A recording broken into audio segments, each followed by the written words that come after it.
Vamos a aprender algunos secretos de los alimentos del mar. ¿Alguna vez te has preguntado, ¿son lo mismo los crustáceos y los moluscos? Ambos son invertebrados y la mayoría viven en el agua. Hasta ahí hay similitudes entre ambos grupos, pero no son exactamente lo mismo. También podemos indicar que se usan en la gastronomía local y están agrupados dentro de los mariscos. Aunque las dos características que nos los pueden diferenciar mejor son: los crustáceos tienen un esqueleto externo duro que los protege, y que van mudando a medida que crecen, y se desplazan con varios pares de patas. Por ejemplo lo son las langostas, camarones, gambas, cangrejos, langostinos o los percebes, entre otros. Los moluscos en cambio, poseen un cuerpo blando que puede estar cubierto por una o más conchas o tentáculos.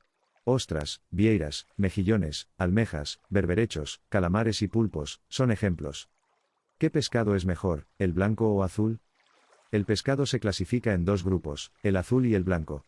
Cada uno de ellos tiene diferentes propiedades y debemos incluirlos en nuestras dietas, sobre todo porque las grasas del pescado son muy saludables para el sistema cardiovascular. Este tipo de grasas se llaman ácidos grasos insaturados, y las más destacables son las omega 3 y omega 6, que se consideran grasas esenciales porque nuestro cuerpo no las produce, y solo podemos obtenerlas mediante lo que comemos. Un truco para distinguir el pescado blanco del azul, es fijarse en su cola. Los pescados azules la suelen tener en forma de flecha, mientras que los pescados blancos la tienen con el borde plano o redondeado.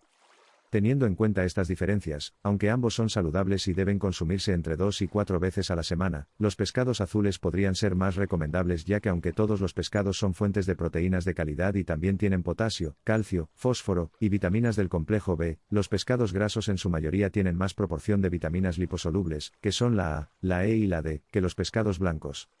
Pero, recuerda, el pescado también tiene su temporada, y el pescado azul no está disponible todo el año. De hecho, el pescado azul está más disponible desde abril a septiembre. ¿Y qué pasa con el mercurio de los pescados? Se ha demostrado que los pescados grandes pueden acumular mucho mercurio en su carne, por ello al ingerirlos con mucha frecuencia, pueden ser dañinos sobre todo para los niños y mujeres embarazadas. Como veis, es mejor comer pescado azul pequeño, como la sardina, la caballa, los arenques, el boquerón o las anchoas, y limitar el consumo de los grandes. Entre estos incluimos el atún, incluso el de lata.